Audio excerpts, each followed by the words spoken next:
The Kansas City Royals had a very rough 2023 season as they went 56 and 106 with the second worst record in baseball.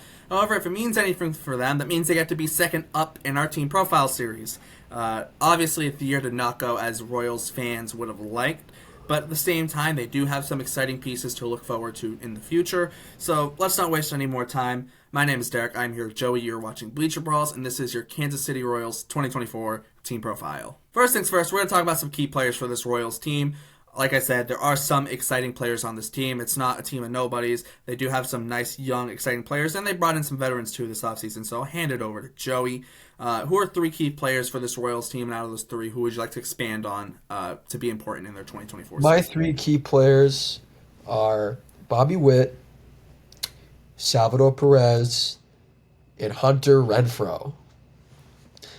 I'm going to focus on Bobby Witt, although I'd love to talk about Hunter Renfroe. But Bobby Witt just signed a mammoth extension that was basically at a market rate. We've seen a lot of young guys take extensions, but Witt seems to be almost at his own market rate what he would go for in free agency right now. The Royals are going to look for him to repeat his performance from last year, look for some consistency, and look for him to lead the team and get better and grow.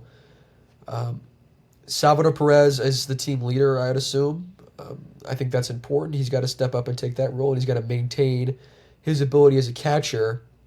And then Hunter Renfroe, veteran presence, at his best when he was in Boston. He hit 30 home runs, 100 RBIs.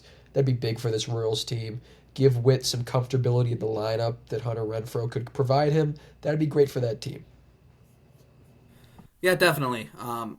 I think for me, I do want to bring up some guys. I want to touch on someone like Cole Ragans, who was struggled a little bit with the Rangers once he got traded to the Royals. Was very good. John McMillan made only 4 appearances in the big leagues. Young reliever, was an undrafted signee by the Royals in 2020, I think it was. He's a guy whose stuff has been very good in the minors, but I want to focus on Vinny Pasquantino.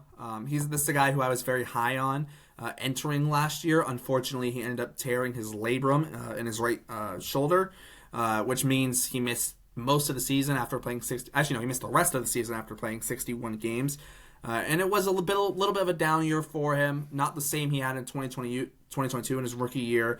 After 72 games, he had a 136 weighted runs created plus.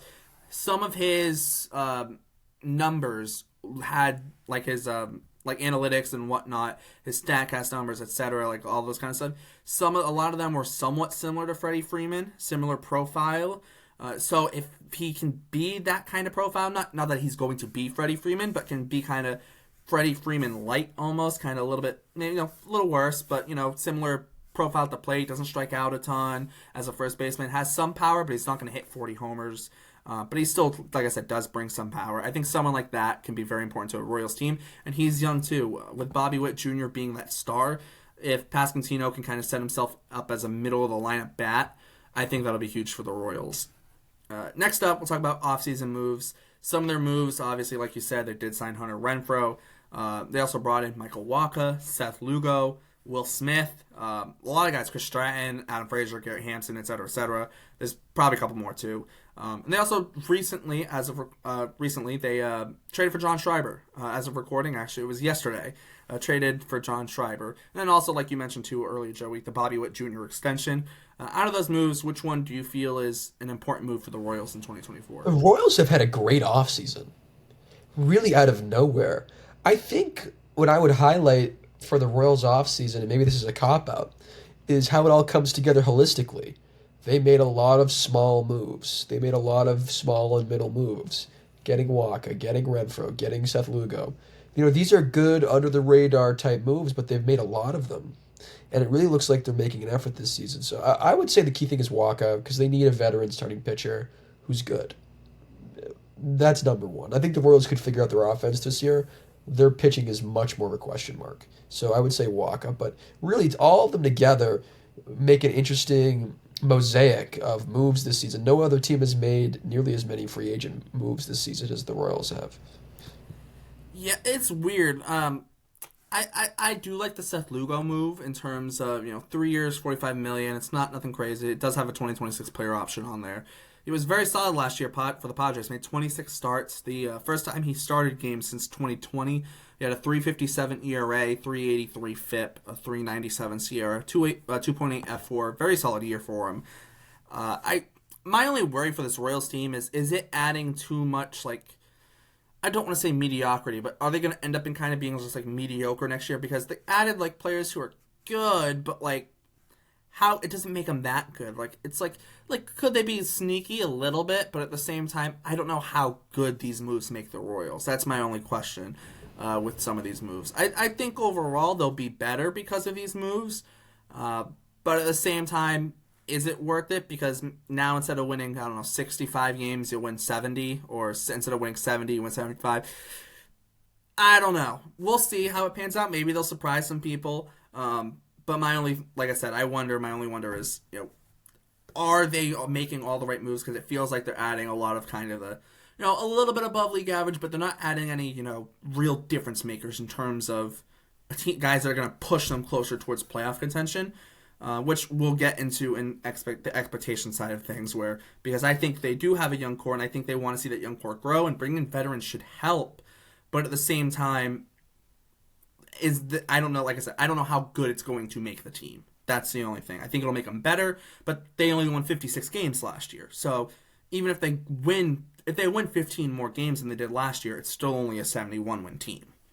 It's like that's where I'm getting at, essentially. And so I'll kind of use that to kind of segue into expectations. Like I said, kind of just stayed in mind a little bit.